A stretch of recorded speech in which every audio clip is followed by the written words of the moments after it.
So in honor of the spooky season, I decided to go back and rewatch all 4 Halloweentown movies. Now if you don't know what I'm talking about, the Halloweentown movies are a series of 4 Disney Channel original movies that were released from 1998 till 2006, and they basically follow the life of a teenage witch named Marnie Piper and her relation to this place called Halloweentown, which is filled with all kinds of mythical creatures. Now let me give you a quick rundown of each movie. In the first Halloweentown movie, Marnie's grandmother comes to visit from Halloweentown, and she can only come to visit one day a year, which is Halloween, because that's the only day that the portal between Halloweentown and the regular world is open. So when Marnie's grandma comes to visit, Marnie's mom is upset because Marnie's grandma, Marnie's mom, and Marnie's siblings are all witches. Well, except for Marnie's brother Dylan, he's a warlock. However, Marnie's mom completely threw away her witch life and everything related to being a witch in order to live a normal life. And she also kept like the whole witch thing a secret from her kids, so her kids don't know that they're witches. And when grandma comes, she keeps on doing spells around the house, and then she inadvertently reveals to Marnie that she comes from a long line of witches. And then when the night is over and it's time for grandma to head back to Halloweentown, Marnie and her siblings follow grandma all the way back to Halloweentown. And then while they're there, all kinds of stuff happens. In Halloweentown 2, Calabar's Revenge, an evil warlock named Cal flirts with Marnie in order to get close to her and steal her grandmother's spellbook. And then Cal casts a spell which makes all of the citizens of Halloweentown dull, boring, colorless characters. And then all of the people in the regular world become the monster that they are. So like if you're dressed up as a vampire for Halloween, you become an actual vampire. So the third Halloweentown movie, also known as Halloweentown High, follows Marnie as she tries to convince the leaders over at Halloweentown that the monsters in Halloweentown and the regular people in the regular world can coexist. So then the leaders give her a limited amount of time to prove this by having several monster teenagers from Halloweentown come to the regular world and go to regular school with Marnie. And if Marnie can pull this off, then she's right, that humans and monsters can coexist. And if Marnie can't pull it off, then the leaders will get rid of her powers forever. And in the fourth and final Halloweentown movie, also known as Return to Halloweentown, Marnie returns to Halloweentown in order to attend Halloweentown University, also known as Witch U.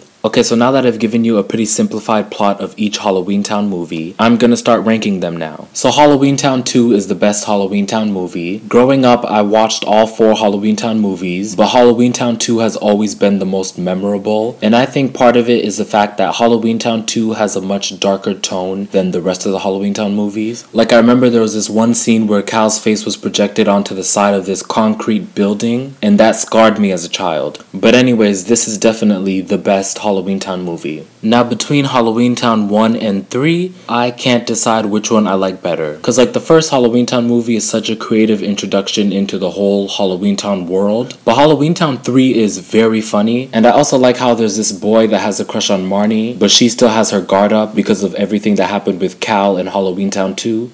Now the fourth and final Halloweentown movie is the worst Halloweentown movie. First of all, Marnie's original actress, Kimberly J. Brown, was replaced by another girl, Sarah Paxton, for no reason. In fact, very recently, Kimberly J. Brown stated that she wasn't busy during the filming of Halloweentown 4 and was totally willing to be in another Halloweentown movie, but I guess Disney didn't want her again. But other than that, Halloweentown 4 feels very out of place compared to the first 3 Halloweentown movies. So anyways, that's my video on all 4 of the Halloweentown movies. I think it was pretty messed up how Disney had Kimberly play Marnie for the first 3 movies and then completely replaced her in the last one. But moving on, I know that Halloween is coming up and it may be cancelled this year due to the whole COVID-19 situation, which is sad because Halloween is on a Saturday this year. But hopefully going back and watching these Halloweentown movies will help put you in the Halloween spirit. Anyways, thank you so much for watching.